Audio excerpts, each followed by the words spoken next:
Yogamanjari TV YouTube channel మన ప్రేక్షకులకు శుభాశీస్సులు తెలియజేస్తూ ప్రత్యేకంగా ఒక వీడియో, ఇది కేవలం రేవతి నక్షత్రం, దాని వెనుక ఉన్నటువంటి పురాణ కథ గురించి, ఆ నక్షత్రం యొక్క విశిష్టత గురించి ఈ వీడియోలో మీకు తెలియజేస్తున్నాను. పూర్వము ఋతువాక్కు అనే ఒక మహాముని ఉండేవాడు, మహాతపోసంపన్నుడు. అతనికి ఒక కుమారుడు కలిగాడు. ఆ కుమారుడు రేవతి నక్షత్రం 4వ పాదంలో జన్మించాడు. జన్మించిన లగాయతు ఆ పిల్లవాడి యొక్క లక్షణాలలో కొన్ని మార్పులు వస్తూ రాను రాను ఎదుగుతూ అనేక దుష్ట కార్యక్రమాలు, దుష్టవాక్కులు పలుకుతూ చాలా ఇబ్బందిగా, కంటకుడిగా ఆ మహామునికి అతను అదయ్యాడు. తనకు ఇలాంటి కుమారుడు కలిగినందుకు కేవలం రేవతి నక్షత్రం 4వ పాదం అని తలంచినటువంటి ఆ యొక్క ఋతువాక్ అనే మహాముని అంతరిక్షంలో ఈ రేవతి నక్షత్రం ఉండకూడదు అని చెప్పి దాన్ని కింద పడిపోవలసిందిగా ఇతను ఘోరంగా శపించాడు.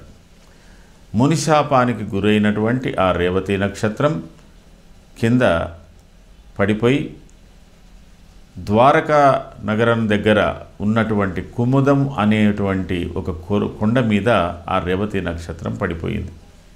ఈ కుముదం అనే కొండ మీద పడిపోయినటువంటి రేవతి నక్షత్రం అక్కడ ఆ పడిపోవడం వల్ల ఒక తామర కొలను ఏర్పడింది.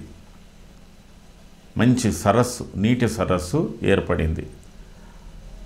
ఆ తామర నీటి సరస్సుకు రైవతకము అని పేరు పెట్టారు. ఎందుకంటే ఆ కొండ మీద పడిపోయినటువంటి రేవతి నక్షత్రం మూలాన అక్కడ రైవతకము అనే ఒక తామర కొలను ఏర్పడింది. ఆ తామర కొలను నుండి ఒక కన్యక పుట్టింది ఒకనాడు. అతి సమీపంలో ఉన్నటువంటి ప్రమచుడు అనే ఒక మహాముని తరచుగా ఆ యొక్క కొలనుకు వచ్చు సందర్శించిపోతుండేవాడు. ఆయన కంట ఈ అమ్మాయి కనబడింది.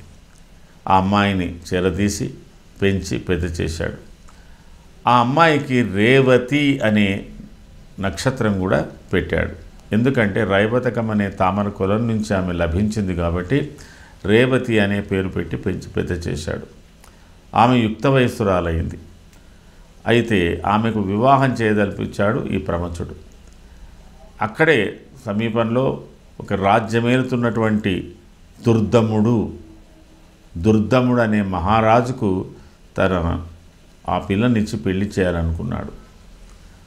ఒకనాటి సందర్భంలో పెళ్లి పనులన్నీ కొనసాగుతున్నప్పుడు ఆ రేవతి అనే పిల్ల తన తండ్రితో, పెంచినటువంటి తండ్రితో, ప్రమచుడితో అంటుంది, నా వివాహం కేవలం రేవతి నక్షత్రంలోనే చెయ్యాలి, నాకు ఆ నక్షత్రంలోనే నా వివాహం చేస్తే నాకు బాగుంటుంది అని అంటుంది.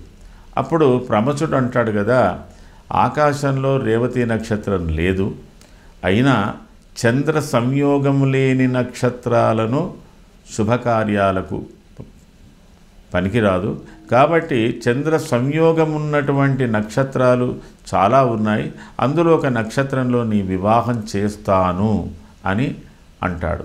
అంటే ఇక్కడ మనం ఆలోచించుకోవాలి. చంద్ర సంయోగం అంటే మనకున్నటువంటి 27 నక్షత్రాల్లో చంద్రుడు రోజు సంచారం చేస్తుంటాడు.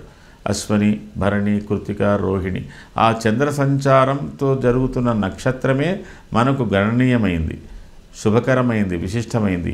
ఎందుకంటే ఆకాశంలో ఎన్నో నక్షత్రాలు ఉంటాయి. అన్ని నక్షత్రాలతో చంద్రుడు సంయోగం చెందడు.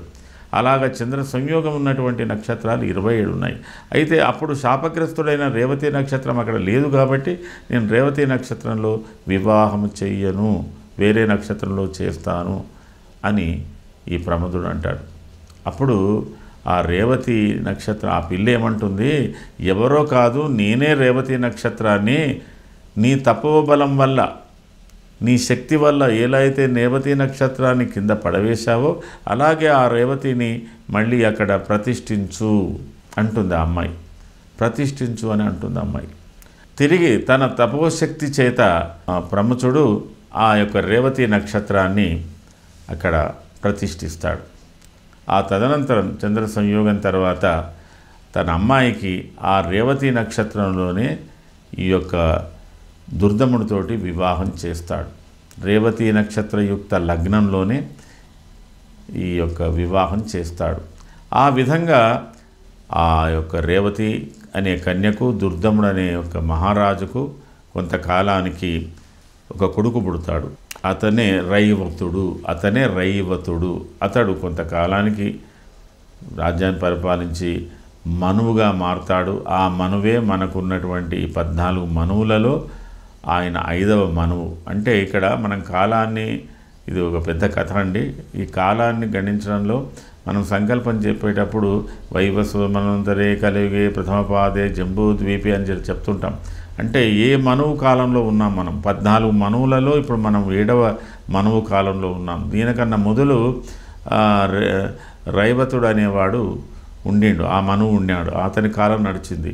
అయితే ఇప్పుడు ఆ రైవతకుడు అనే మనువు ఈ పుష్యశుద్ధ ఏకాదశి నాడే పుట్టినట్టుగా మనకుంది. కాబట్టి రైవత మన్వాది అని ఆయన ఆరంభానికి సంబంధించింది. అయితే మనువు అనేది పుట్టిన లేదా ఆ రైవత మనువు అనేది పుష్యశుద్ధ ఏకాదశి నుంచి కాలగణన ప్రారంభమైంది అనడానికి కూడా ఉంది. కాబట్టి ఈ పుష్యశుద్ధ ఏకాదశికి రైవత మనువు అనే దానికి ప్రాధాన్యత ఏర్పడింది.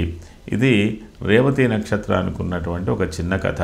సామాన్యంగా జ్యోతిష్ శాస్త్రంలో రేవతి గండాంత నక్షత్రము, రేవతి 4వ పాదం గండాంత నక్షత్రము, కర్కాటక రాశిలో ఉన్నటువంటి ఆశ్లేష నక్షత్రం చివరి పాదం గండాంత నక్షత్రము, అలాగే వృశ్చిక రాశిలో ఉన్నటువంటి జ్యేష్ఠ నక్షత్రం చివరి పాదం గండాంతక నక్షత్రం అని అంటారు.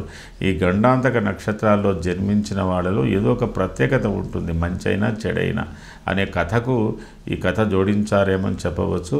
కాబట్టి ఈ యొక్క రేవతి నక్షత్రం ఒకసారి ఆకాశంలో నుంచి కిందికి వచ్చి మళ్ళీ తిరిగి ప్రతిష్ఠించబడినట్టుగా ఈ పురాణం తెలియజేస్తున్నది. కాబట్టి రేవతి నక్షత్రం 4వ పాదానికి ఉన్నటువంటి విశిష్టత ఏమిటంటే కొంత గండ దోషము కలిగింది, దానికి ప్రత్యేకంగా పరిహారాలు చేసుకోవడం అనేది జ్యోతిష శాస్త్రజ్ఞులు మనకు తెలియజేస్తుంటారు. ఇది రేవతి నక్షత్రం వెనుక ఉన్నటువంటి ఒక పురాణ గాథ. సర్వే జనాః సుఖినో భవంతు. మీ ఎంవి శర్మ, ఆస్ట్రాలజర్.